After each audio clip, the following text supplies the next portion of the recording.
Mesdames, Messieurs, un grand salut à vous toutes et à vous tous qui nous regardez. D'ailleurs, c'est l'occasion aussi pour moi de vous remercier de votre grande fidélité à Psychose, dont on ne compte plus le nombre d'éditions. Mais c'est un plaisir pour nous à Zouk TV de vous avoir le soir et de parler de la vie courante, et comme dans d'autres rubriques et dans d'autres émissions, mais surtout de la vie psychique. Ce soir, nous allons aborder un sujet qui est plutôt tendu, qui interroge et qui commencera certainement à faire l'objet de débats et de questions dans des différents lieux.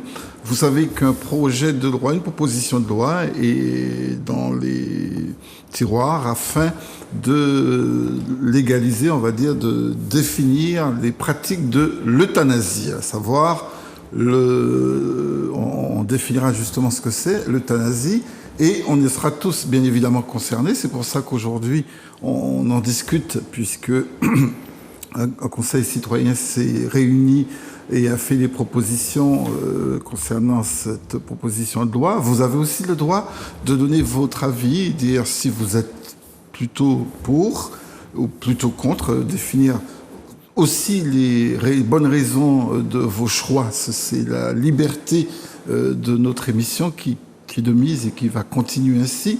Alors pour nous en parler et pour nous accompagner dans notre réflexion, j'ai le plaisir, mais alors l'immense plaisir de recevoir Sosthène Godjo. Bonsoir. Bonsoir Fred. Voilà, Sosthène Godjo qui est à la fois le curé de la paroisse de Terre-Saint-Ville, Saint-Antoine de Padoue, oui. Mais aussi un de mes confrères, un psychologue clinicien. Ouais. Et qui a évidemment les deux regards, celui d'un homme d'église et celui aussi d'un praticien des sciences humaines, qui nous donnera son avis sur la question. Alors, on va peut-être à nouveau vous demander de téléphoner dès maintenant au 57 07 67 27 07, parce que il ne faudra pas attendre les dernières minutes pour nous contacter et le faire tout de suite. On va même afficher le numéro de téléphone au cas où vous l'ayez perdu.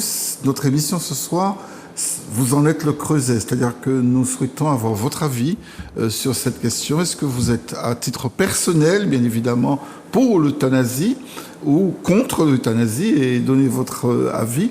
Alors, rappelons que l'euthanasie est un acte médical, c'est très important de le dire, et que ce n'est pas du suicide, Sosthène. Oui, il appelle bien sûr accompagner à une mort paisible, donc euthanasie, la bonne mort. Donc accompagner quelqu'un... Euthanasie, c'est ce que ça veut dire. Oui, la bonne mort. Donc accompagner quelqu'un dans une mort paisible. Donc on parle aussi de suicide assisté. On parle de suicide. Donc il n'y a pas de différence entre, selon vous, j'allais vous poser la question, donc vous avez d'ores et déjà répondu, il n'y a pas de différence entre le suicide assisté et l'euthanasie qui serait un acte médical fait par le médecin à la demande, c'est important de préciser, du patient. À la demande du patient, ou si le patient n'est plus suffisamment lucide pour demander, donc à la demande de sa famille, de son entourage proche, voilà. Et surtout des personnes qui sont ses représentants, oui. Dans cette épreuve. Alors c'est très important que chacun justement puissiez donner votre avis, parce que si le patient, vous le disiez bien, n'a pas fait ses directives anticipées, s'il n'a pas eu le temps de préciser qu'en cas de fin de vie extrêmement douloureuse et insupportable qui souhaiterait qu'on mette fin à sa vie, cette charge peut incomber à la personne digne de confiance. C'est ça. J'avoue quand même que, comme tu le dis, Fred, c'est une question très très complexe qui nous pose de vraies questions sur déjà le sens que nous donnons à l'existence humaine, oui. Et puis aussi à sa finalité. Et cette question est avant tout une question douloureuse qui signifie l'impuissance de l'homme, l'impuissance de l'homme face à l'épineuse question de la mort, et aussi l'impuissance des soignants et des assistants qui participent à une déchéance dont ils n'ont pas toujours les moyens. Et donc, l'homme qui finalement choisit d'aider l'autre à la mort, naturellement pose non seulement des questions à la société, mais se pose des questions à lui-même, dans le sens où cet acte ne peut pas être anodin. Voilà, parce que ça vient vraiment chambouler voilà, la conception que nous avons, la conception culturelle par rapport au sacré de la vie et qui dépasse tout le monde et qu'on peut retrouver dans toutes les cultures. La vie est sacrée, on ne doit pas tuer quelqu'un. La vie est sacrée, mais les douleurs sont horribles. Alors, est-ce qu'on peut aussi considérer que dans des parcours extrêmement douloureux, je précise qu'il ne s'agit pas d'une douleur dentaire ni d'une céphalée bénigne, il s'agit de douleurs insupportables pour le patient et dont on sait qu'il est surtout incurable, c'est-à-dire qu'il n'y a aucune chance de le sortir de son parcours et de son épreuve. Est-ce qu'il n'y a pas aussi à regarder la vie dans une qualité? Est-ce qu'il n'est pas digne de mourir dans une qualité de vie, c'est-à-dire une vie sans douleur, sans souffrance? Oui, tout à fait. C'est pourquoi tout le monde se bat, c'est bien sûr la dignité de l'homme.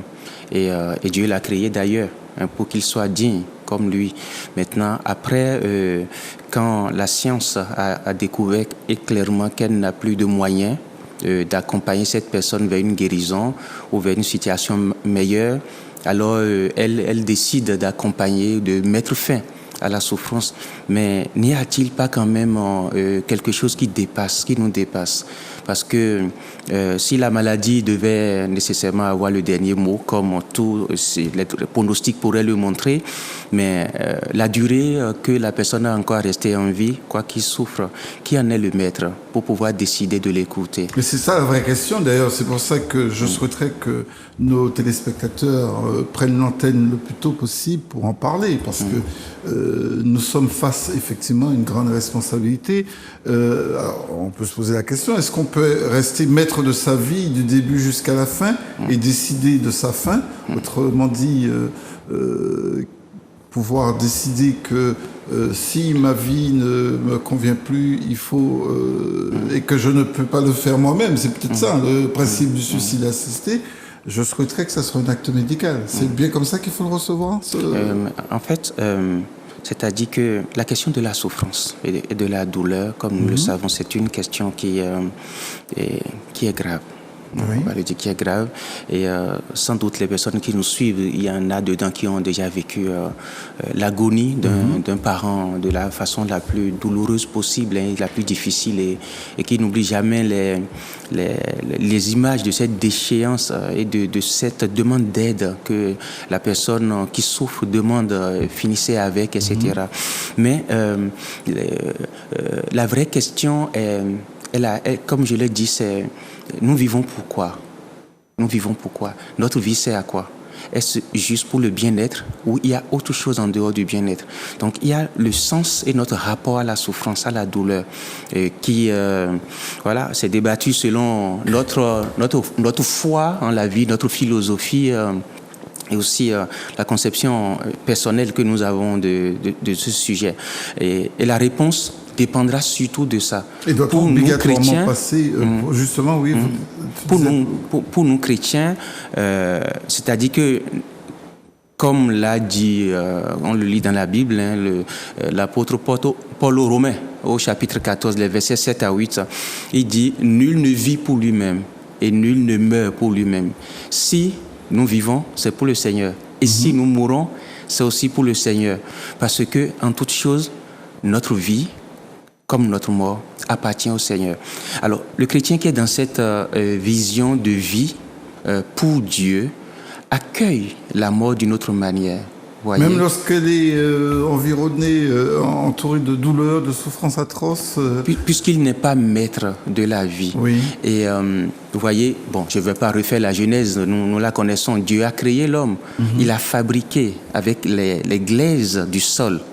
Et bon, on peut dire, il y a le bios. Le bios est arrivé, mais ça ne donnait pas encore un homme. Il a fallu qu'il insuffle dans ses narines. Voilà, le souffle de vie pour qu'il devienne un être vivant. Genèse 2, 7. Et depuis ce jour, il reçoit le souffle de vie de Dieu. Donc, il n'est pas détenteur de ce souffle-là. Il rend ce souffle quand Dieu estime bien qu'il le rende. Si bien que, en fait, pour le chrétien, Dieu, il est amour. Et il voit ce qui se passe. Il sait ce que vit le chrétien dans sa chair, la souffrance des proches et tout le monde. Et ce Dieu n'est pas pervers, Dieu qui aime faire souffrir pour ne rien faire. Si lui-même sent qu'il n'y a plus aucun sens, il enlèverait cette vie. Ce n'est pas l'homme qui viendra aider Dieu. Dieu est suffisamment souverain pour le faire. Mais parce que parfois, il y a des gens qui sont en pleine agonie et qui sont presque en mission pour toute la famille. Parce que le chrétien, même à l'actif de la mort, annonce encore la bonne nouvelle. Même dans son agonie la plus douloureuse, continue de rassembler, d'unir, de faire quelque chose. Si bien que le pape François dit que nous avons accompagné les personnes jusqu'à la mort, mais pas leur administrer la mort. Donc, autrement dit, l'Église catholique ne serait pas trop favorable à l'euthanasie. C'est ce que tu es en train de dire. Parce que Dieu l'a refusé. D'accord. Voilà, tu ne tueras point. Exode 20, 17, Deutéronome 5, 17, Exode 23, Deutéronome 5, 17, tu ne tueras point. On n'est pas maître de la vie. La vie est un don si fondamental que, quelles que soient les conditions, nul ne peut chercher à avoir la main là-dessus. Ni la nôtre, ni la vie des autres. Donc, c'est un don qu'on reçoit et dont on rend compte. Maintenant, quand on rentre dans des questions médicales concrètes, vous voyez, il y a beaucoup de moyens aujourd'hui qui sont mises à disposition par rapport aux soins palliatifs pour sauvegarder cette dignité de la personne et l'accompagner de façon humaine. Oui, alors on sait bien effectivement que les soins palliatifs, d'ailleurs c'est une mission d'obligation dans tous les territoires de France et en Outre-mer. Il devrait y avoir, et il existe des unités de soins palliatifs, mais les soins palliatifs c'est aussi une sorte de passage qui est parfois très long, qui peut être très long pour celui qui part. Et justement, si celui qui part dit, voilà, je suis au bout d'un processus, j'autorise le médecin à me donner la mort, c'est pas légitime pour vous? C'est pas pareil, parce que le médecin, de par son serment à la base, c'est pas celui qui administre la mort. D'accord. Mais c'est celui qui soulage. C'est celui qui accompagne, c'est celui qui montre l'humanité, qui donne tous les moyens dont il dispose pour aider quelqu'un. Et puis, il y a quelque chose qui nous dépassera toujours. L'homme, bien sûr, dans son individualisme un peu mortifère, où nous voulons, passe un peu à côté de ça. Mais c'est-à-dire qu'il y a toujours un inconnu en toute chose. L'homme a parlé, a dit, il n'y a plus rien à espérer, c'est fini. Mais peut-être qu'il y a 0,0001 milliardième de % où Dieu lui peut encore parler et qui ira au-delà de tout homme. Alors qui sommes-nous à ce moment pour définir d'arrêter une vie, même si la personne en souffrance le demande? J'ai un témoignage... En souffrance ou même lorsqu'elle n'était pas en souffrance, la demander? La demander aussi, oui. Bon, là, moi je parle du point de vue qui est le mien, mon point de vue religieux, ma conviction personnelle qui est le mien. Je parle de ce lieu-là. C'est vrai que si nous ne partageons pas cette vérité de celui qui a dit « Je suis la vie », Jean 14,6. Si nous ne partageons pas cela, le débat serait pas sur le même terrain en fait. Voilà. Mais si nous considérons cela qu'il y a un maître qui est au-dessus de nous, il y a un Dieu qui nous a créés et qui ne nous abandonne pas, qui est avec nous, alors la souffrance se vit autrement. Et là, nous nous mettons à l'école du Christ pour voir comment lui a vécu son agonie jusqu'à sortir des gouttes de sang. C'est pas une conception un peu doloriste de l'Église que de dire on doit passer par ces douleurs. D'ailleurs, elles sont peut-être même salvatrices puisqu'elles ressemblent à celles du Christ. Mais est-ce que dans la réalité, ça ne joue pas dans la dignité de l'homme que de mourir dans des conditions de douleur, de souffrance énorme? Est-ce qu'il ne faut pas jauger entre effectivement ces valeurs chrétiennes dont tu parles avec fermeté, ça on ne peut pas être étonné de ta part, mais aussi il y a quand même la dignité et puis surtout la liberté des gens de choisir leur destin. Exactement, oui. Et ils ont le droit. C'est pas du tout doloriste dans le sens où c'est tout le contraire. Parce que si nous parlons de foi, le Christ est venu surtout pour nous sortir de la vraie douleur. C'est de la mort éternelle qui donne la vraie douleur, qui ne correspond pas du tout à l'identité de l'homme parce qu'il est créé à l'image et à la ressemblance de Dieu. Donc c'est pour nous montrer ce chemin qu'il a dit d'ailleurs qu'il est le chemin, il est la vérité. Donc c'est tout le contraire. Il est venu pour nous sauver de cette existence qu'on choisit pour soi mais qui ne donne pas ce bien-être qu'on recherche finalement. Et donc la religion n'est pas là pour dire souffre, c'est bon, tais-toi, etc. etc. Ouais. Qui veut me suivre porte sa croix et vient avec moi, c'est plutôt une démarche d'amour. Comme le font déjà spontanément les gens sans religion ni rien.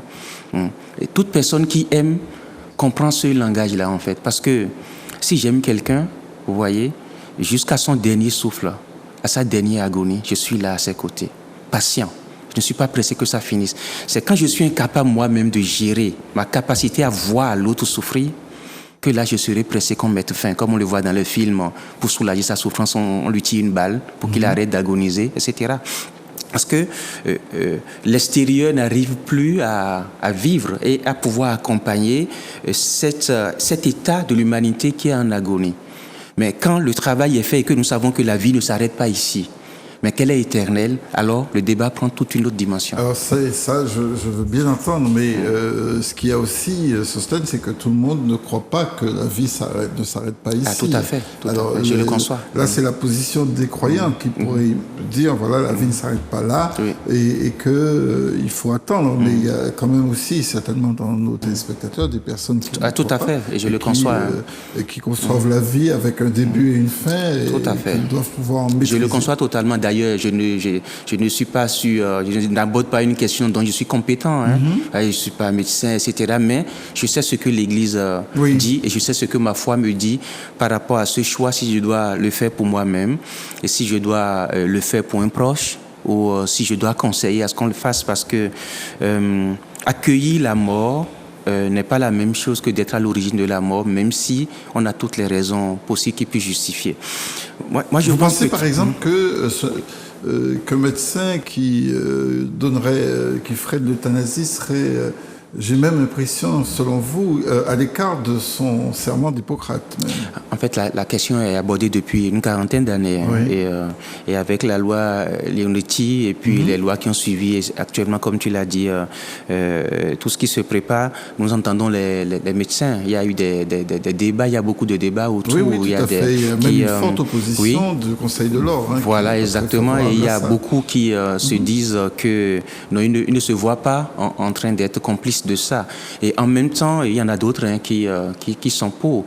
La vraie question, la loi dit on ne va pas forcer le médecin à le faire.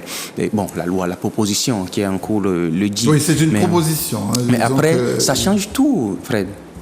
Quand tu vas à l'hôpital, c'est pas pour qu'on t'aide à mourir. À la base. Oui.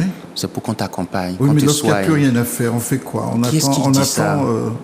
Voilà. Moi, c'est ma conception. Qu'est-ce qu'il dit effectivement? Est-ce que l'humain ne peut pas être un peu humble parfois devant ce qui le dépasse et faire tout ce qu'il peut et laisser le Seigneur faire le reste? Alors, quand les médecins, les équipes médicales ont épuisé tous les protocoles de soins et palliatifs face à un patient et que la mort est la seule issue, il n'y a pas une sorte d'économie à pouvoir dire on va finir avec ça, on va arrêter les Peut-être c'est les soins palliatifs qu'il faut un peu plus expliquer aujourd'hui et amener à ce que les soignants rentrent vraiment dans les protocoles. Parce que les soins palliatifs en eux-mêmes déjà portent un peu tout ce qu'on dit là, accompagnent la personne. Il y a la sédation profonde quand on juge nécessaire que ça ne sert plus à rien. Alors, il y a l'interdiction de l'acharnement thérapeutique. Il y a beaucoup de choses. La sédation profonde, c'est l'administration de produits sédatifs suffisamment profonds pour amener la personne à mourir, mais disons, l'objectif n'est pas de l'amener à mourir, mais de le rendre un peu inconscient de ce qui se passe jusqu'à ce que mort s'en suive. Oui, donc, l'intentionnalité n'est pas de le tuer, mais de le soulager jusqu'à... Maintenant, on peut faire de la philosophie autour. Oui. Mais l'intention de la sédation profonde... La sédation profonde jusqu'à la mort, c'est oui, on la sait, mort. On sait. Et l'individu choisit la dose. Est-ce que c'est partiel ou est-ce que c'est continu, etc. Maintenant, même au cœur de ça, il n'y a pas un produit létal qui est administré directement pour le tuer du coup et dire aux parents de venir faire les derniers adieux ou pas. C'est-à-dire qu'il y a déjà une violence de la souffrance. et de ce départ imminent. Et il y a... et ça, l'Église n'est pas opposée aux soins palliatifs, non, pas du tout. Profonde, au contraire, l'Église est totalement contre l'acharnement thérapeutique. Utiliser le corps comme une machine qu'on fait vivre juste, non. L'Église est contre ça. Mais l'Église, naturellement, conçoit que la vie appartient à Dieu. D'accord. C'est Dieu qui est maître de la vie, c'est lui qui insuffle la vie et c'est lui qui la reprend. Un être humain n'a pas le droit de l'arracher, de se dire ça suffit. Tu sais, Fred, nous avons des petites souffrances parfois qui pour nous paraissent des montagnes quand on les a vécues. Ceux qui ont fait certaines opérations, après opération, quand la douleur devient chronique, tout ce qu'on cherche, c'est que ça finisse. Oui, et on serait prêt à tout que quelqu'un nous aide à ce que ça finisse. D'accord? Mais une fois qu'après, il y a eu une onde de soulagement, on ne pense plus à la mort du tout. Il y a quelqu'un qui témoignait en disant, quand il avait moins de 20 ans, il a fait un accident grave et il est devenu tétraplégique. Oui. Et plus rien, il était dans une souffrance sans nom. Et que si la loi en France permettait qu'on le tue, on va le dire comme ça, qu'on l'aide à mourir, il aurait choisi ça. Et il disait qu'il n'aurait pas vécu cette quarantaine de vies. Il a dit cette quarantaine de vies, de choses là qu'il a eu après qu'il ne l'aurait pas eu. Et puis dans le film qu'on a tous aimé, Intouchable, on a vu que celui-là qui était totalement désespéré de la vie, avait plus rien alors qu'il était bien riche. On a vu après comment la rencontre d'Omar Sy, de Omar Sy, je ne sais plus son nom dans le film.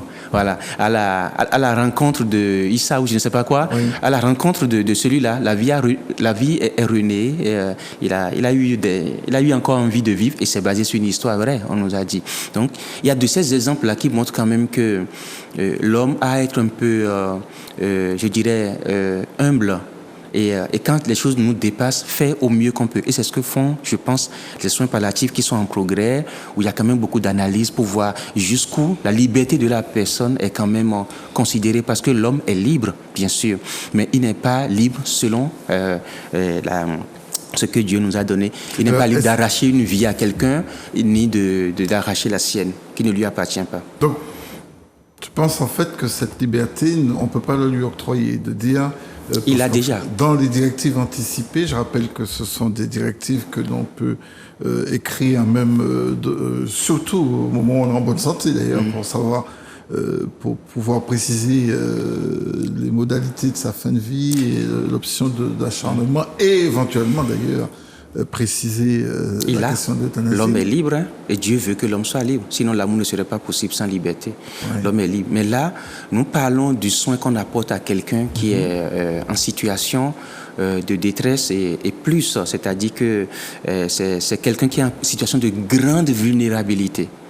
Et sa liberté, il faudrait vraiment de vraies mesures pour pouvoir savoir. Et il y a la question aussi de la réversibilité des décisions. Ah ben oui, là par contre, de ce côté-là, lorsqu'on a administré le produit pour le produit létal, même si c'est à sa demande, c'est sans retour. Hein. C'est sans retour, voilà. Or, quel choix on lui laisse s'il y a cette réversibilité? Il n'y en a plus. Or, la personne, même si elle a écrit avant et autres, il n'y a plus de choix de revenir sur la décision. Parce que là, ce serait un suicide assisté, comme on le dit. Et je ne pense pas que ça soit aujourd'hui la mission de la médecine en France. Peut-être qu'à l'allure où vont les choses, tout ça viendra. Sans doute, ne soyons pas naïfs. Peut-être que ce n'est pas les valeurs dont moi je parle, les valeurs de la vie et autres aujourd'hui qui font l'unanimité. Peut-être que tout ça arrivera, mais il restera dans la conscience de chacun quand même que la vie nous dépasse et que c'est toujours une question. Sinon, ça ne ferait pas autant de débat non plus.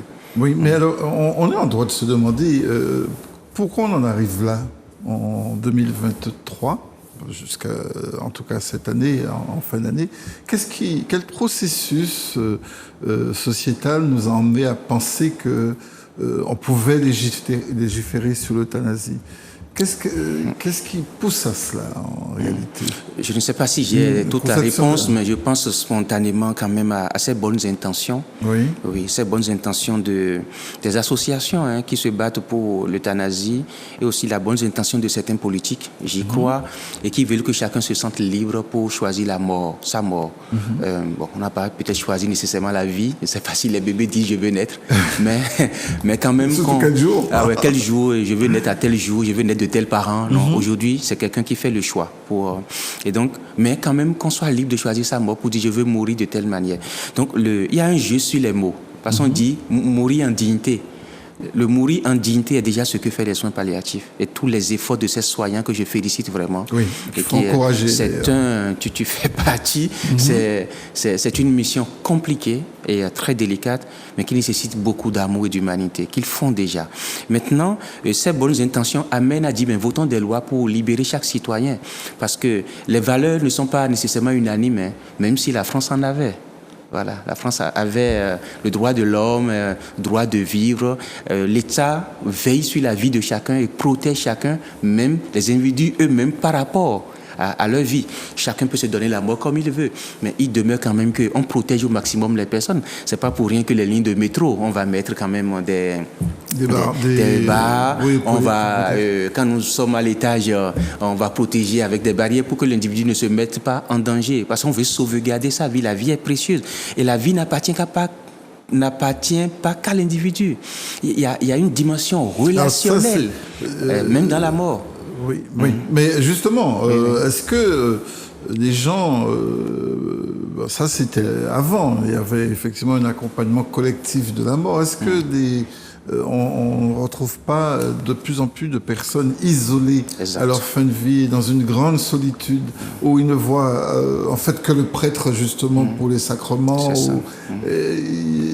Est-ce que ça n'a pas changé un peu ça? Tout à fait, Fred. Parce qu'en fait, il n'y a plus cette prise en compte collective de la fin de vie. Les gens sont très, très, très isolés, très seuls. Et dans cette solitude-là, ça doit encore renforcer les souffrances. Tout à fait, ça renforce. Et seul face à la souffrance, c'est difficile. Moi, je fais un petit témoignage suite à une petite opération là. Une opération banale, mais comme j'ai pas accepté de prendre la morphine et autres, la douleur était énorme. Et tout ce que je voulais, c'est que ça s'arrête. Hein. Parfois même, je l'ai dit à mes paroissiens, je n'avais même plus la force de prier. J'ai pas la mobilisation qu'il faut pour prier. Mais là, qu'est-ce qui s'est passé? Je comptais sur le corps. Je comptais sur les autres qui priaient pour moi, qui me soutenaient. Il y avait de la présence, si bien que j'ai pu traverser cette douleur chronique. Et j'en suis sorti grâce au corps, parce que nous sommes un corps. Et quand un membre souffre, les autres souffrent. Et cela, dans les sociétés qu'on appelle traditionnelles ou primitives, c'était très fort. La mort de quelqu'un n'est pas son histoire. Ça appartient à tout le monde. Un enfant ne peut pas dire, mon parent, il peut se tuer comme il veut. C'est toujours un drame quand quelqu'un arrive à mettre fin à sa vie.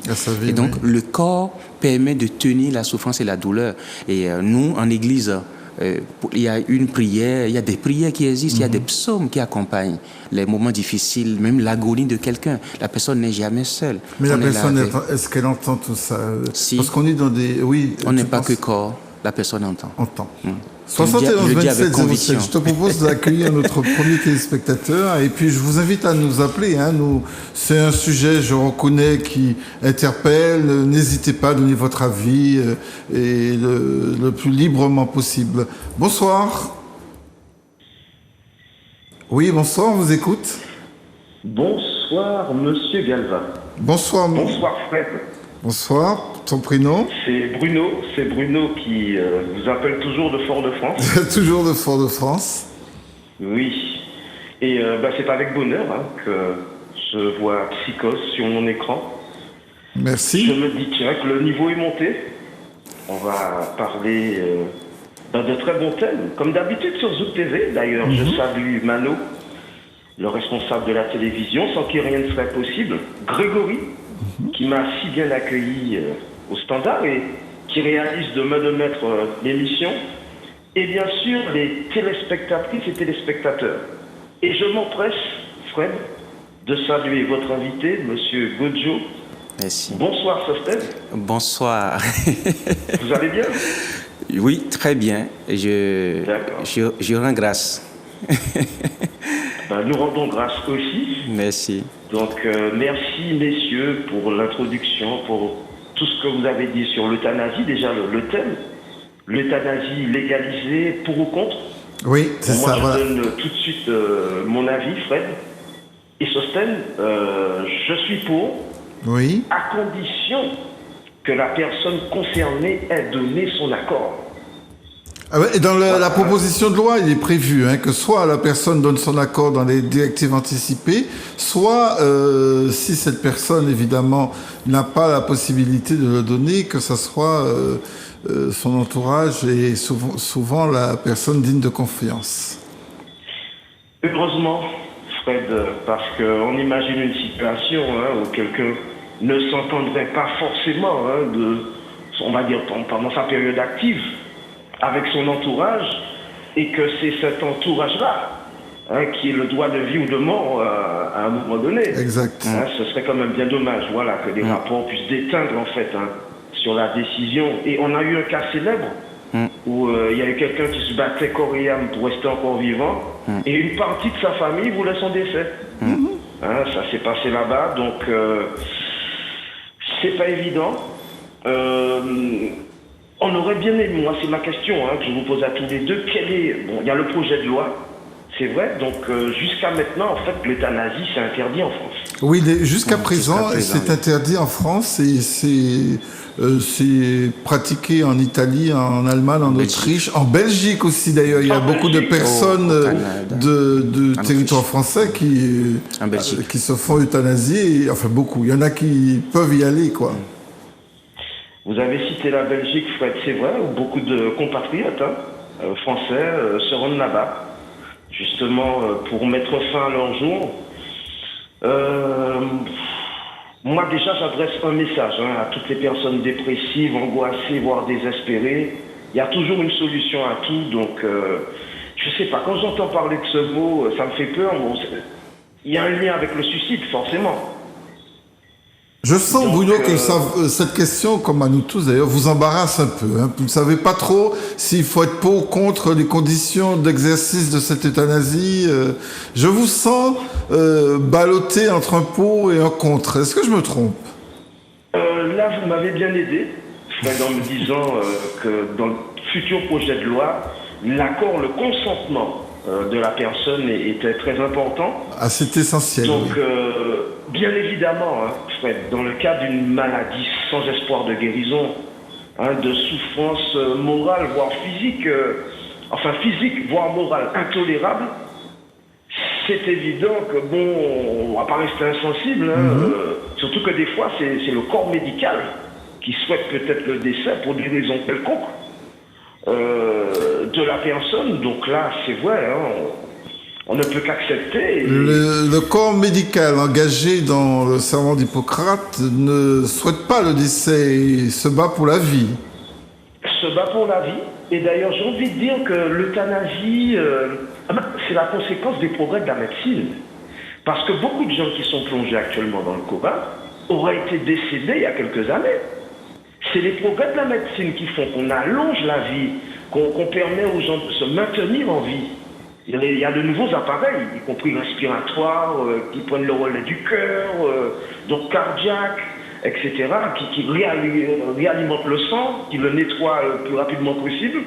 Donc il y a de vrais progrès de la médecine qui font que la vie des gens est allongée, et que même des fois, excusez-moi l'expression, leur agonie est perdure. Et vous parlez des soins palliatifs là.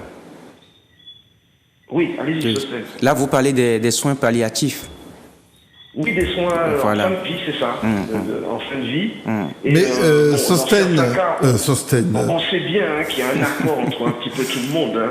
Bruno, et pour vous Moi, alimenter la personne, Fred, ça arrive. Bruno, est-ce que vous, à titre personnel, vous seriez favorable à une euthanasie pour vous? Pour moi, si je ne peux pas faire autrement... Vous n'avez pas encore réfléchi. On peut ne pas avoir encore réfléchi. Je me connais, je lutterai jusqu'au bout. Voilà, j'ai pratiqué le sport où il fallait facilement se battre jusqu'au dernier point, comme on dit, sur chaque point, etc.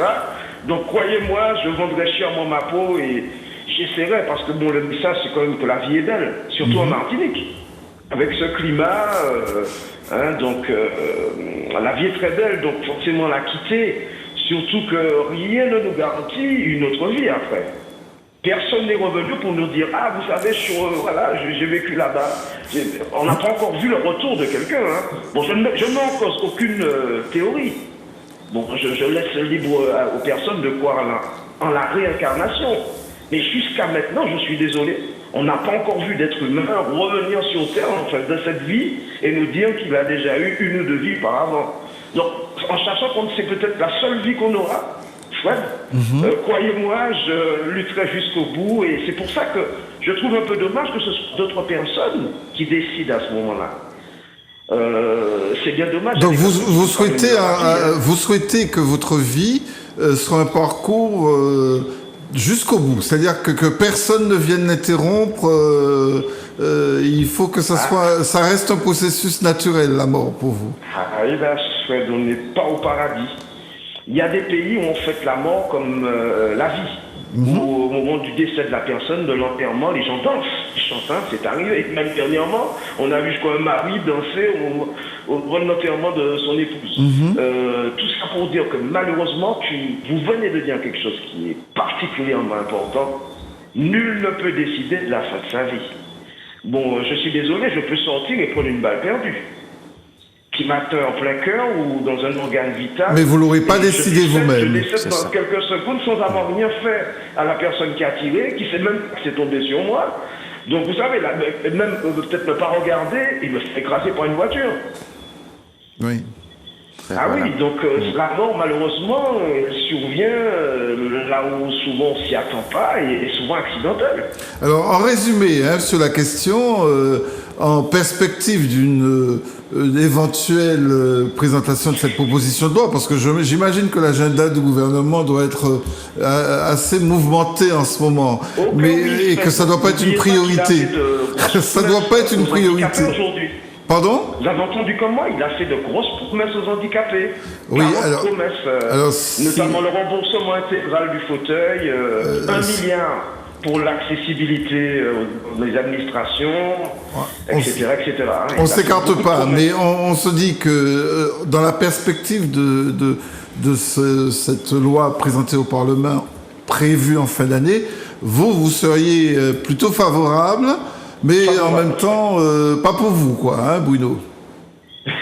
Pour moi, au tout dernier moment, et peut-être jamais, mais on ne sait jamais, comme on dit. Mais non, il fallait déjà légiférer, parce qu'on assistait à tout et n'importe quoi. Certains infirmiers anesthésistes se permettaient de faire n'importe quoi, comme certains médecins. Vous savez qu'on a jugé, il y a plusieurs crimes, assassinats, sur leur dos, à leur compte. Donc, c'est indispensable de légiférer, de progresser quand même. Hein. Ça fait longtemps qu'on y réfléchit en France. Donc, oui, moi je suis favorable. J'insiste sur le consentement de la personne concernée. Et il faut que ce soit fait dans les meilleures conditions. Très bien. En tout cas, merci beaucoup Bruno pour cet éclairage.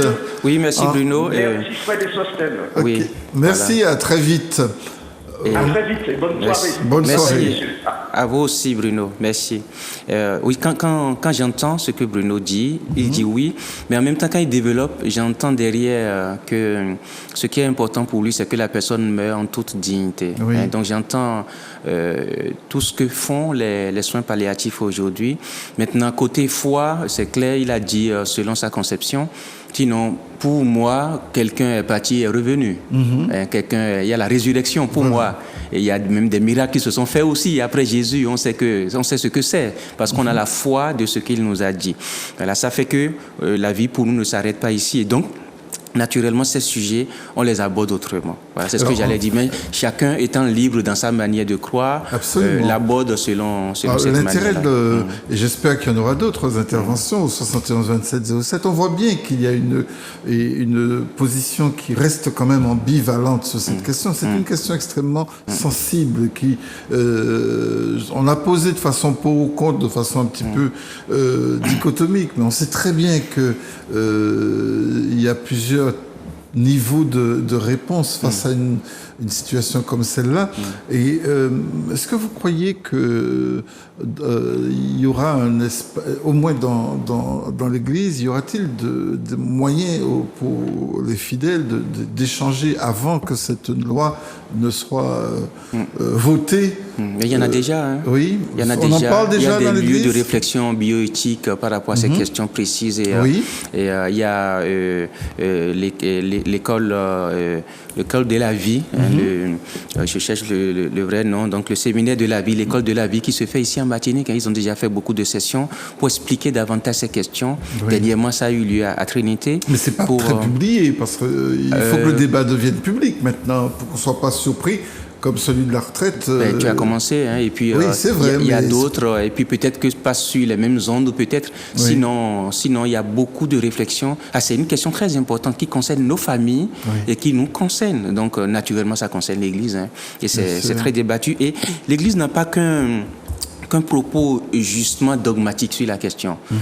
L'Église est faite de quoi? De personnes comme toi, moi, comme d'autres qui vivent dans la société, qui sont des scientifiques et qui peuvent avoir aussi un discours scientifique, qui peuvent aller jusqu'au bout de la positivité de la science pour montrer ce qui est capable et ce qui n'est pas capable.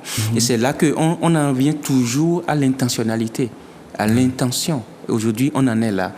Et le débat, l'Église, lui, demande beaucoup plus que juste l'humanité même a toujours fait dans toutes les cultures, dans le monde, sauvegarder la vie. Alors, rappelons quand même, pour rassurer tout le monde, même si quand on a cette intention de se faire euthanasier, on peut revenir dessus, mais tant qu'on est capable de le faire, il faut préciser ça. C'est-à-dire que tant qu'on est conscient et qu'on a posé cette demande, on peut revenir dessus. Mais en tout cas, ce qui est prévu, je dis bien prévu, et dans cette proposition de loi, c'est que le consentement soit recueilli. C'est une position qui a été très fortement défendue par le Conseil national d'éthique qui s'est prononcé plutôt favorablement d'ailleurs à cette proposition de loi. 71 27 07, ne nous laissez pas seuls sous le plateau, on a bien des choses à se dire sur la question. L'euthanasie libérée, c'est un projet, c'est une proposition de loi. Est-ce que vous êtes favorable? Est-ce que vous seriez favorable à ce que la vie soit, que la mort soit administrée à la volonté des personnes lorsqu'on est dans une situation évidemment de fin de vie avec évidemment aucune possibilité de guérir et de sortir de cette souffrance? Vous nous donnez votre avis, bien évidemment, il sera le bienvenu. Alors, une question qui m'interpelle aussi, c'est la responsabilité de l'entourage dans cette affaire, parce que, d'ailleurs, Bruno a évoqué, est-ce que c'est pas donner beaucoup de responsabilité à cet entourage, le cas échéant, d'avoir à se positionner sur la question? Est-ce qu'on peut, est-ce qu'il ne peut pas avoir aussi des règlements de compte Aussi, bien sûr. Est-ce qu'il n'y a pas un risque de règlement de compte, d'élimination de la personne? Maintenant, on peut se dire de façon légale qu'on va mettre en place tout ce qu'il faut pour être le plus sûr possible, mais je ne sais pas si vraiment on peut rassurer de cela. Mais la question que moi je me pose même avant ça, c'est même pas ces choses-là. Sur toutes les lois, on peut avoir des gens qui roulent et qui jouent, mais c'est déjà l'essence même de l'homme. Il est un être de relation. Sa mort n'est pas que son histoire qui le concerne lui tout seul. Voyez, que ce soit au cabinet comme à l'église en accompagnement, nous recevons bien des personnes qui vivent des culpabilités et des détresses infinies. Mais qui sont très isolés, parce qu'ils ont été obligés, des personnes qui ont été obligées de choisir qu'on en finisse avec leurs parents. Mais qui continuent de... C'est comme si elles se sentent, même si elles avaient toutes les raisons, que c'est pour l'aider, la personne souffrait trop, c'est par amour qu'on l'a fait, mais il y a une culpabilité que les personnes posent de savoir qu'ils ont contribué à la cessation de la vie, à un moment donné de cette personne, à écourter sa vie parce qu'elle souffrait. Donc en fait, c'est déjà possible alors d'euthanasier, c'est ce que tu es en train de nous dire. Ah, il y a des personnes qui sont obligées de il y a des personnes décider. qui... tu as eu l'occasion de rencontrer des personnes qui t'ont exprimé leur souffrance à avoir, tout à fait. Tu sais que pris des décisions. J'ai fait près de 7 années à Notre-Dame de Paris. Oui. J'ai servi à Notre-Dame de Paris pendant cette année. Et là, on rencontre le monde entier. Et ici, en Martinique ici, en Martinique, oui, ça peut arriver. Ça peut arriver. Et surtout déjà par rapport même à la sédation profonde. Oui. Quand on a décidé finalement que c'est fini. Donc, on injecte le produit, disons, qui soulage progressivement, quitte à rendre la personne, voilà, à faire dormir la personne, comme on l'a dit. Oui, d'accord, les personnes gardent quand même encore cette question de dire, quelque part, j'ai décidé de. Dans Evangelium Vitae, l'évangile de la vie, c'est une lettre qu'a écrite le pape Jean-Paul II en 1995. C'est bien dit, mais comment faire porter ça à un enfant qui décide de dire « Maman souffre trop, maintenant arrêtons sa vie » ou à un parent qui dit « Mon enfant souffre trop, arrêtons sa vie ». C'est toujours des questions très difficiles. Voilà. Oui. Des questions de conscience difficiles. Maintenant... arrêtons sa vie, c'est pas encore possible, mais au moins nous sommes d'accord pour la sédation profonde. Ça, c'est possible pour l'instant. Oui. Arrêtons sa vie.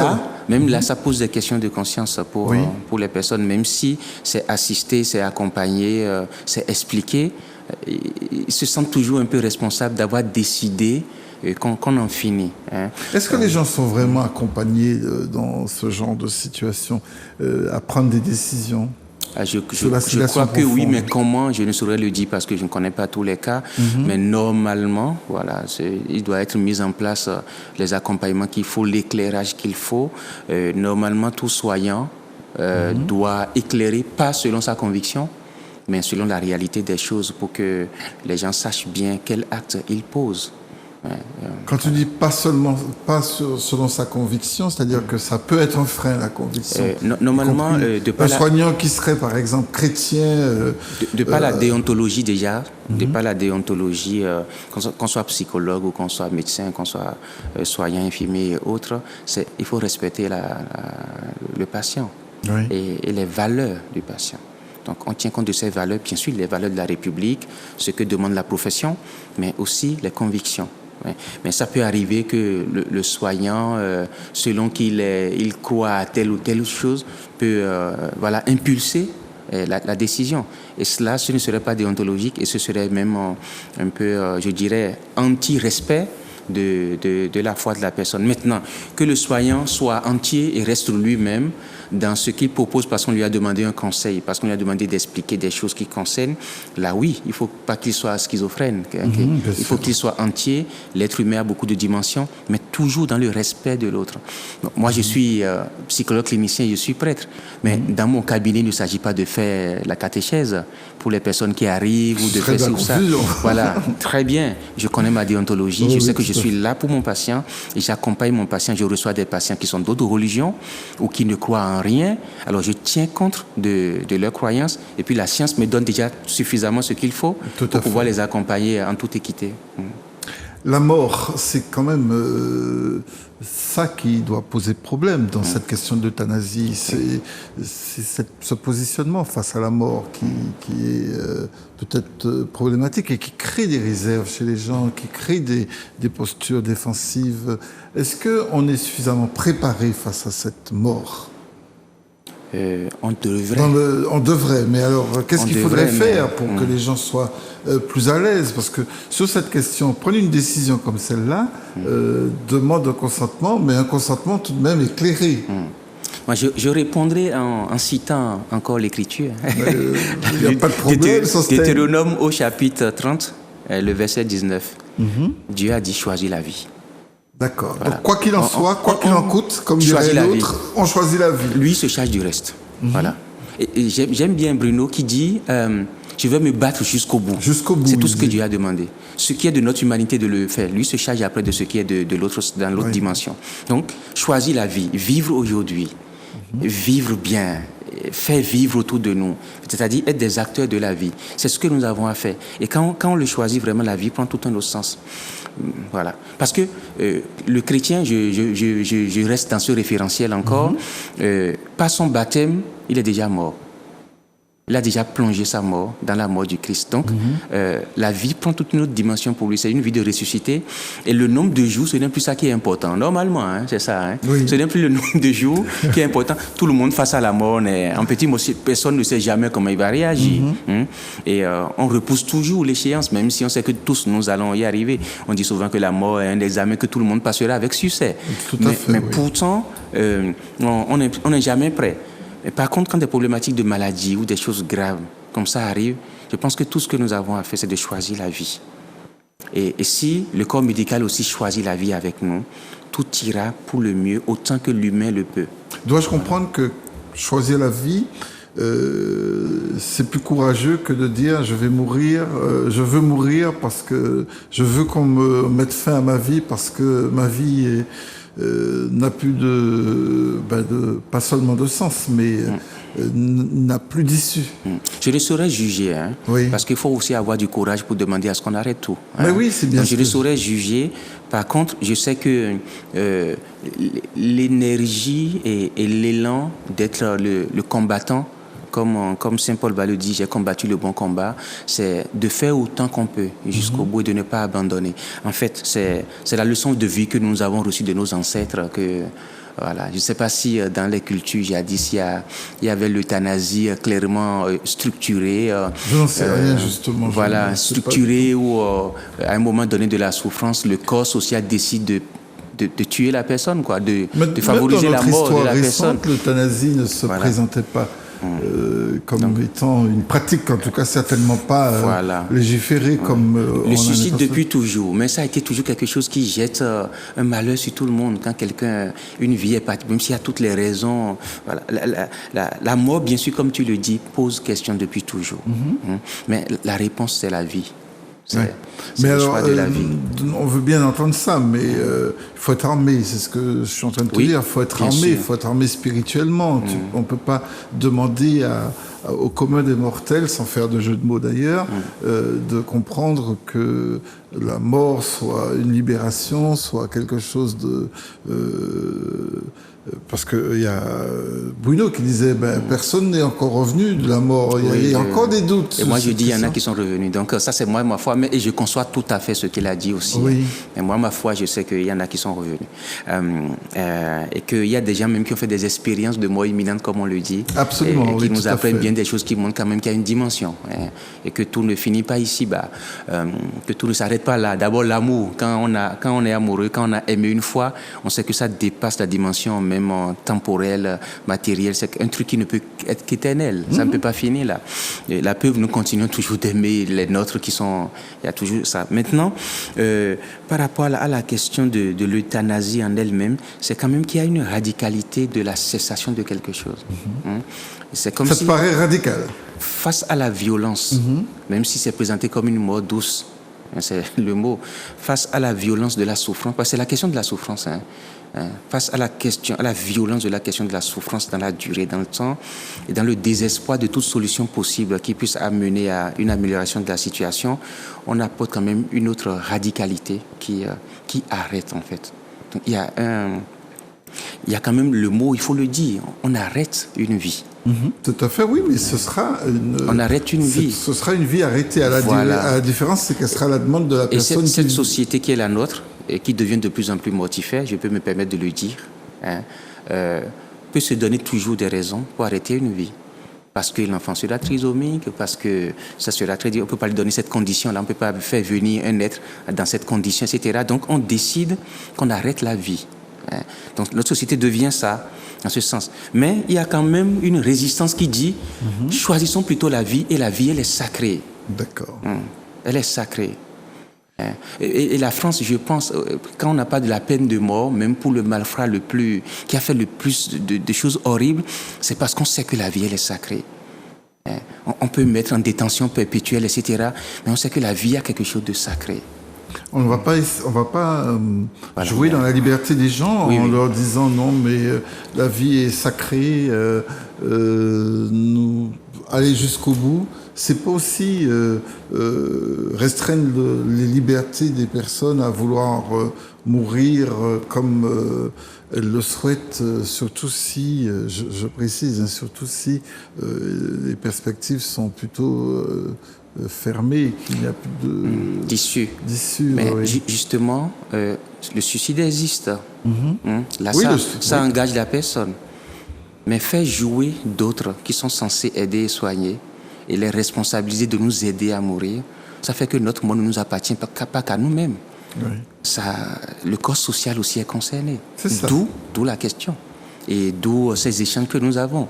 Parce que l'individu n'est pas aussi individuel, comment je vais dire, ce n'est pas aussi isolé, seul que ça. Tu penses que c'est une décision trop personnelle? C'est une décision quand même qui engage. Qui engage d'autres. C'est vrai que cet aspect, il faut l'entendre.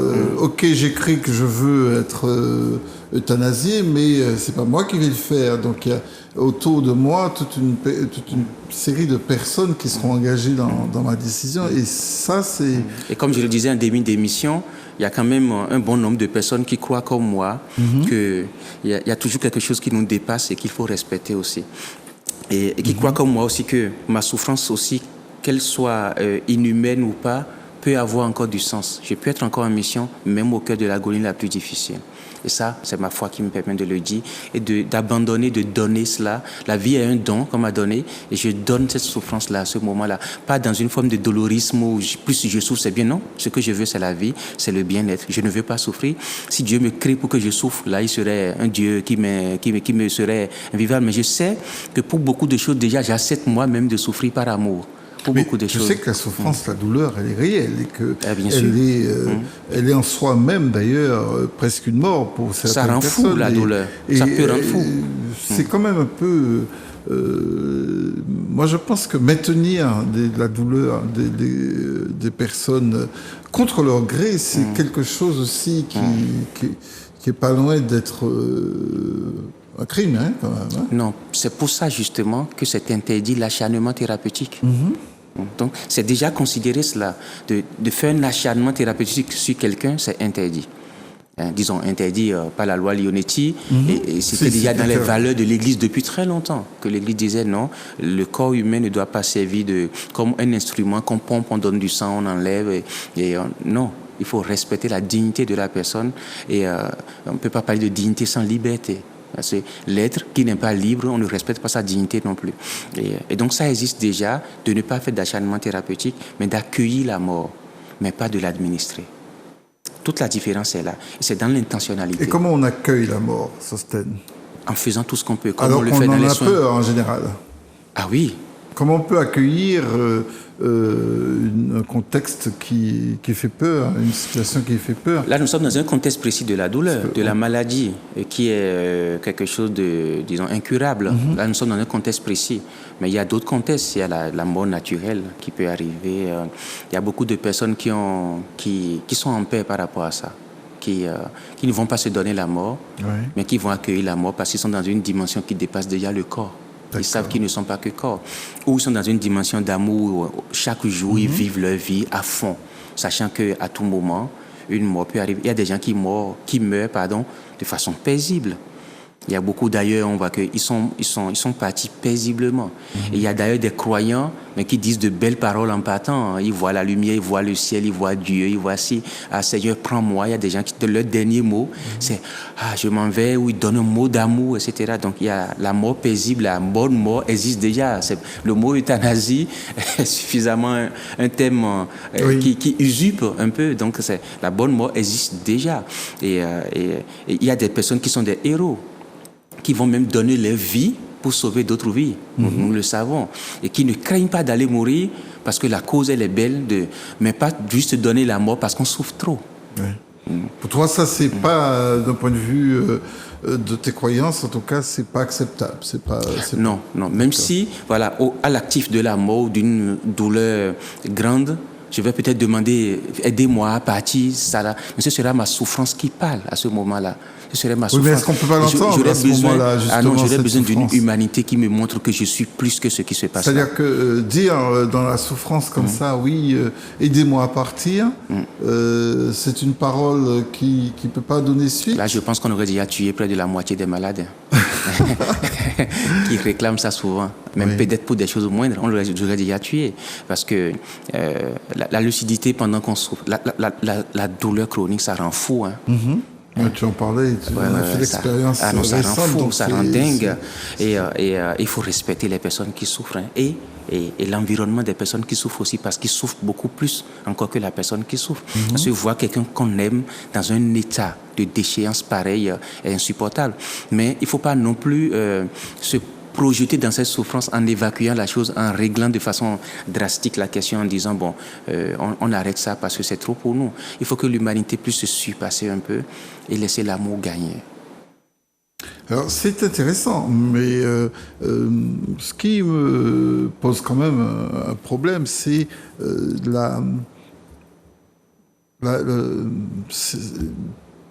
est-ce qu'on ne peut pas valider l'idée je te repose la question, est-ce qu'on ne peut pas valider l'idée qu'on puisse avoir le choix de la fin de sa vie? Moi, par rapport à ma foi et par rapport à ma conviction, non. Oui, parce que pourquoi je mettrais fin à quelque chose qui est un don? D'accord. Et que je ne me suis pas donné. D'accord. Et je sais que ma vie ne finit pas ici. Et donc, je sais que je l'ai reçu de quelqu'un qui m'a donné le souffle et que je suis aussi en mission. Je ne vis pas que pour moi, je vis aussi pour les autres. Et si jusqu'à la dernière seconde, à la dernière, voilà, la petite seconde, ce qui m'arrive peut être encore un témoignage pour quelque chose, je suis prêt à le faire jusqu'au bout.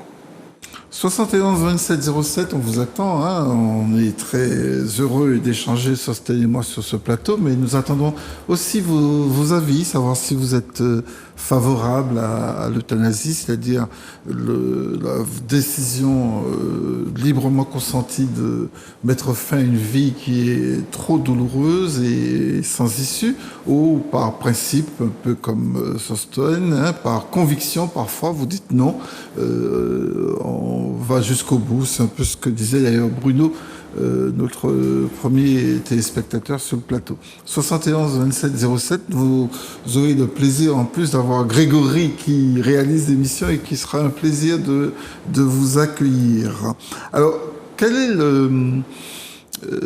est la démarche qu'il faudrait faire pour préparer les gens à la fin de vie? Parce qu'on prépare au baptême, on prépare au mariage, mais on ne prépare pas à l'enterrement. En nous, dans le Christ, tout est fait pour que nous puissions préparer ce moment où nous retrouvons la vie en Dieu. Voilà. Et tout ce qu'on fait, la vie spirituelle, les cultes, tout ce que nous faisons nous prépare à vivre éternellement aux côtés de Dieu. Donc, il nous a dit que le royaume, c'est pas pour demain, que c'est aujourd'hui que ça commence. Donc, déjà une préparation de la mort. Si bien que quand la mort vient, même si l'humanité se manifeste en détresse, ça demeure quand même un moment de gloire parce qu'on a vécu comme on pouvait le faire, avec sa miséricorde à lui. Et donc, préparer sa mort, c'est bien vivre chaque instant. Et puis, nous avons les sacrements qui sont là, qui nous accompagnent dans notre vie. Ça, je l'entends bien. Ça, c'était préparer sa mort, c'est bien vivre. C'est même très bien dit, mais la vie n'est pas simple. Hein.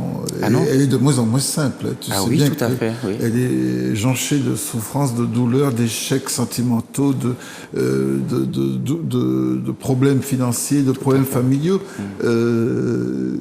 La vie est un combat. Ah bah oui, mais dans ces cas-là...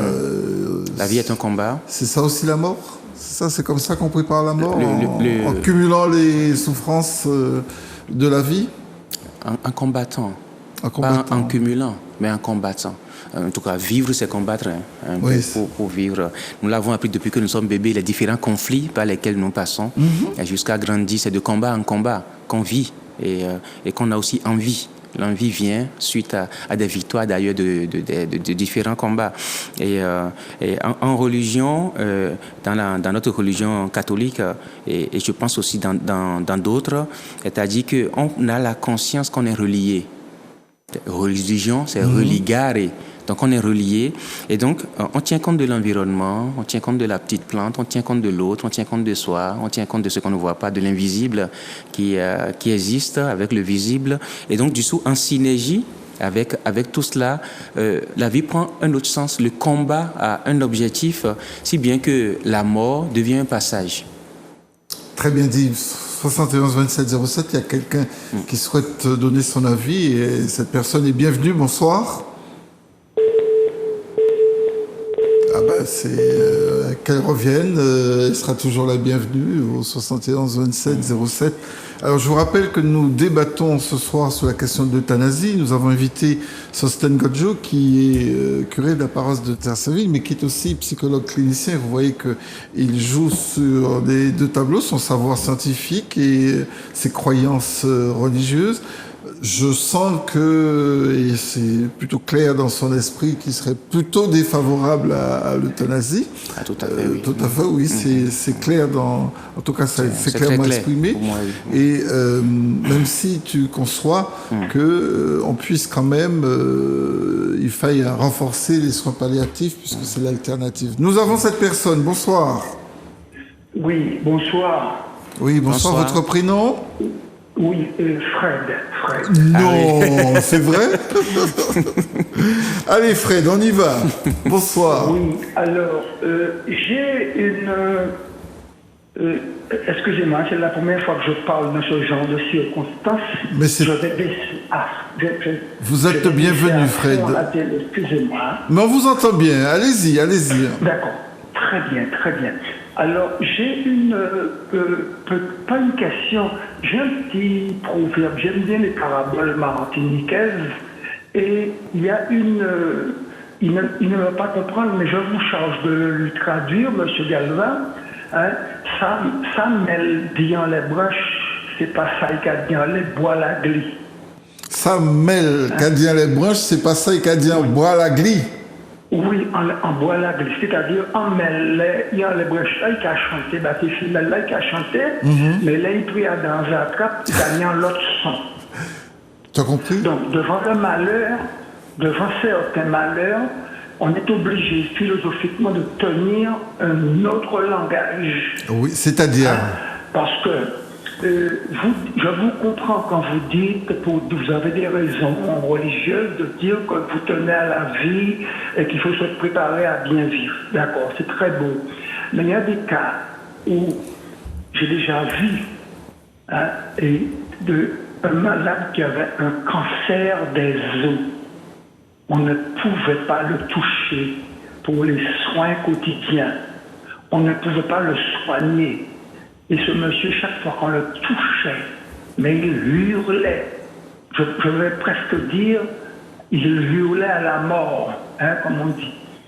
Et donc, devant ça, je pense qu'il faut avoir c'est un grand soulagement de lui donner la mort.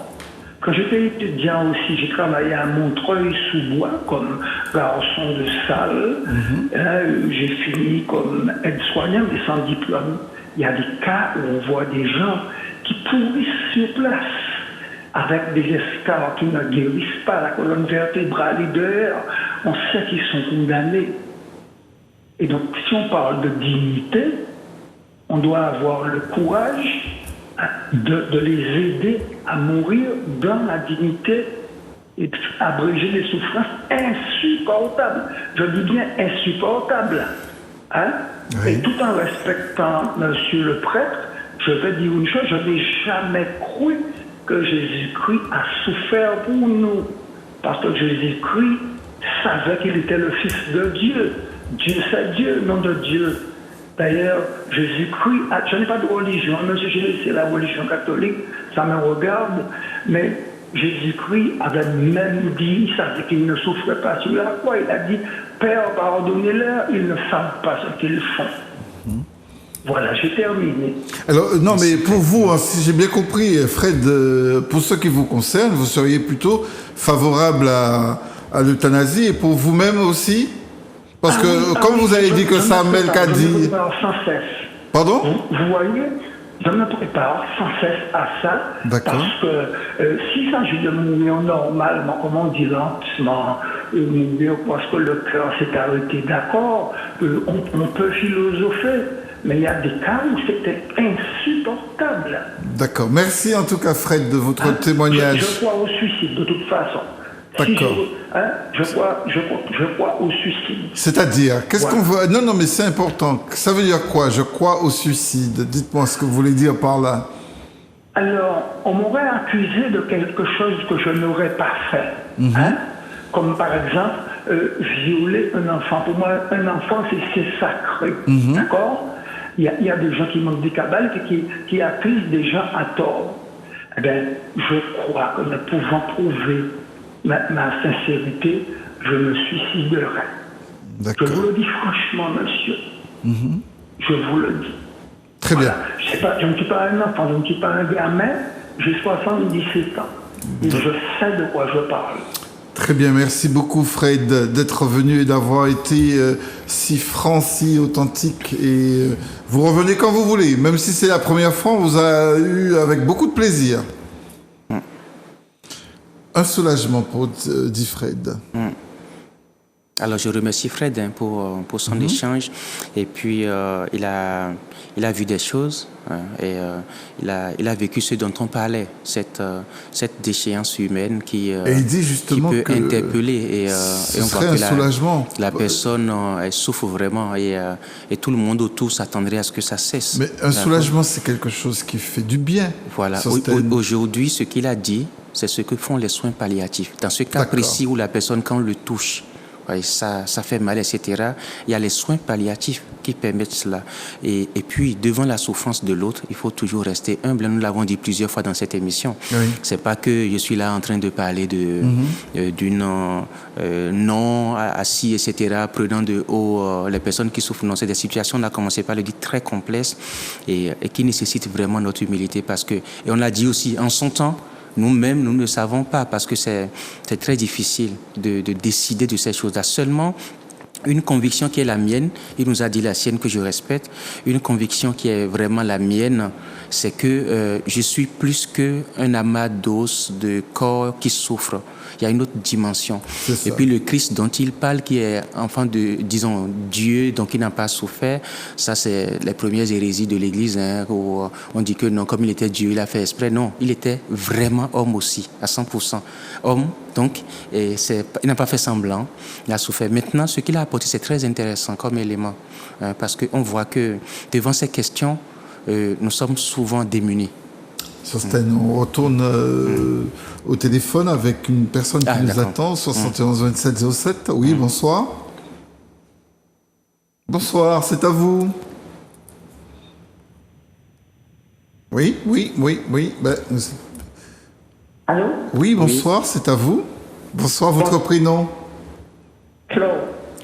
Comment? Flore. Flore. Allez, Flore, soyez la bienvenue. C'est à vous. Bonsoir, Flore. Oui, je voudrais l'exploit de l'euthanasie. Oh là là, Flore, mettez-vous quelque part où on vous entend bien, parce que votre réseau est un petit peu en difficulté. Rappelez. Vous m'entendez? Oui, on vous entend là, oui. Alors, vous m'entendez? Oui, ça y est, on vous entend. Dites-nous ce que vous voulez nous dire. Vous m'entendez? Oui, on vous entend, Flore.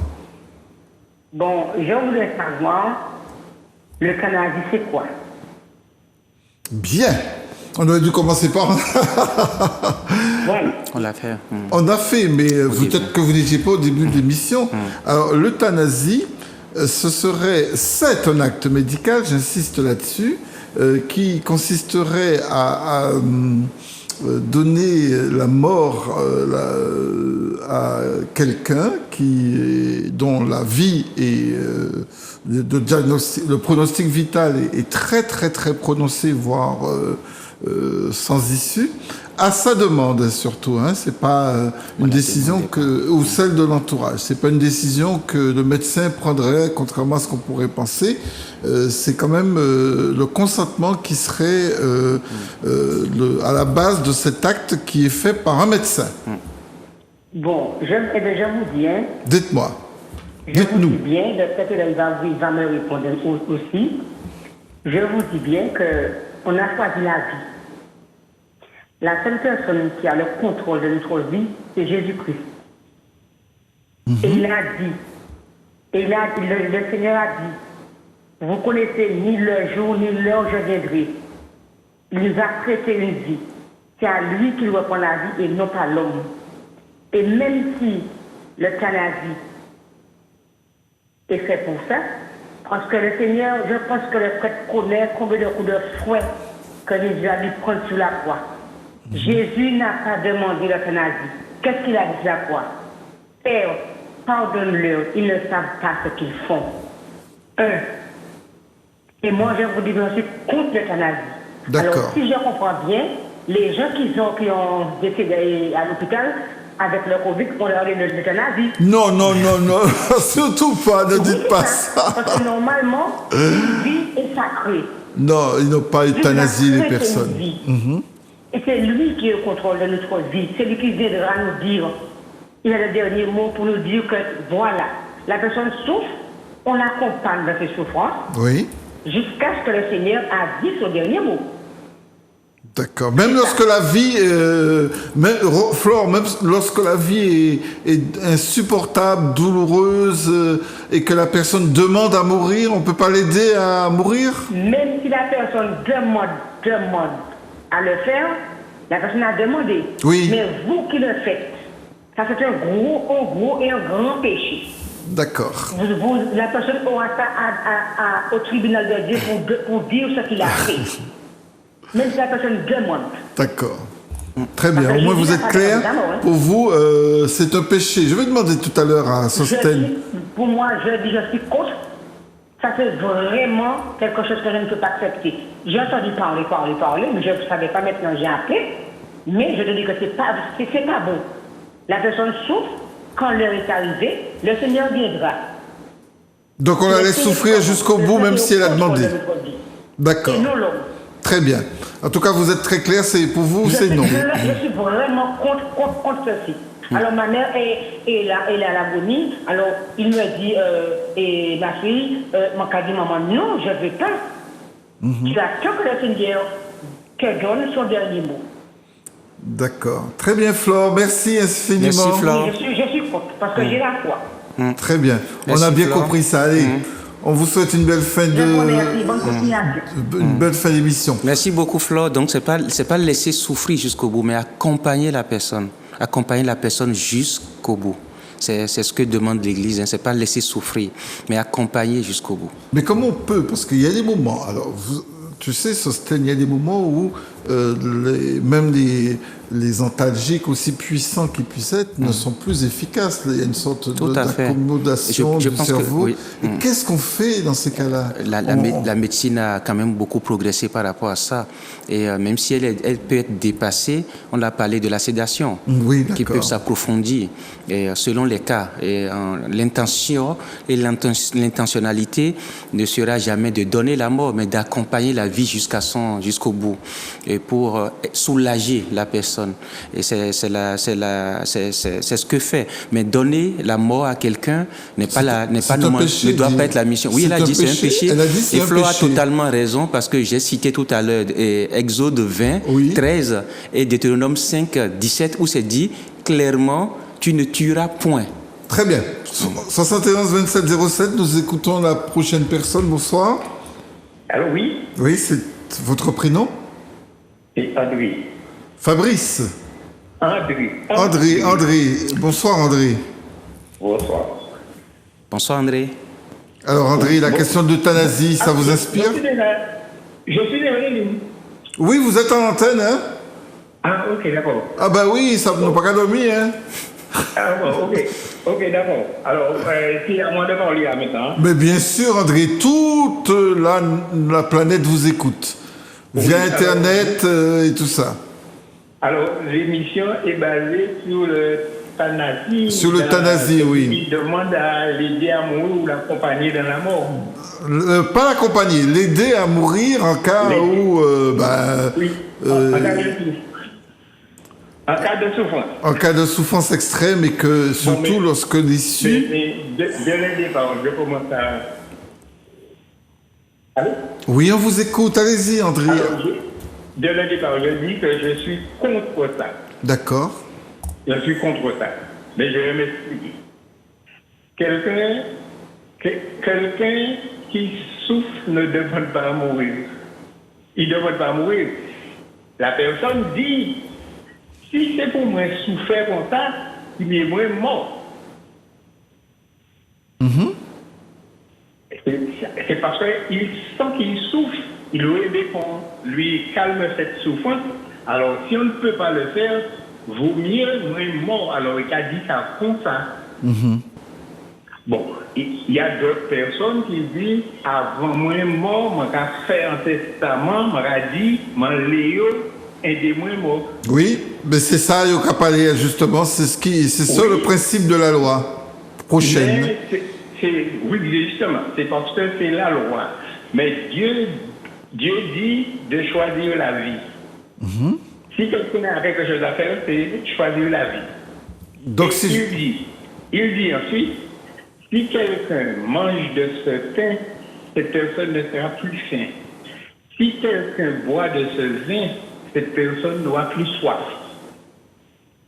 Et puis il dit, si vous êtes chargé, adressez-vous à moi, je prendrai votre charge.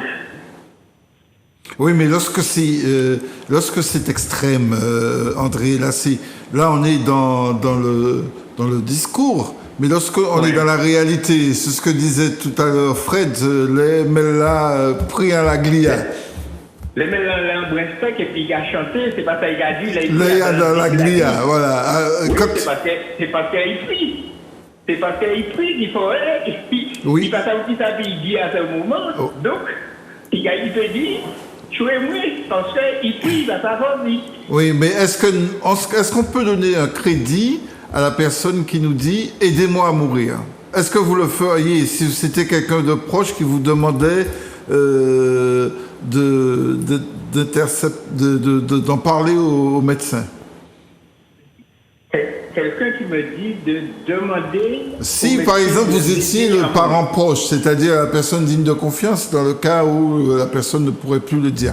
Mais si on vous demande... est-ce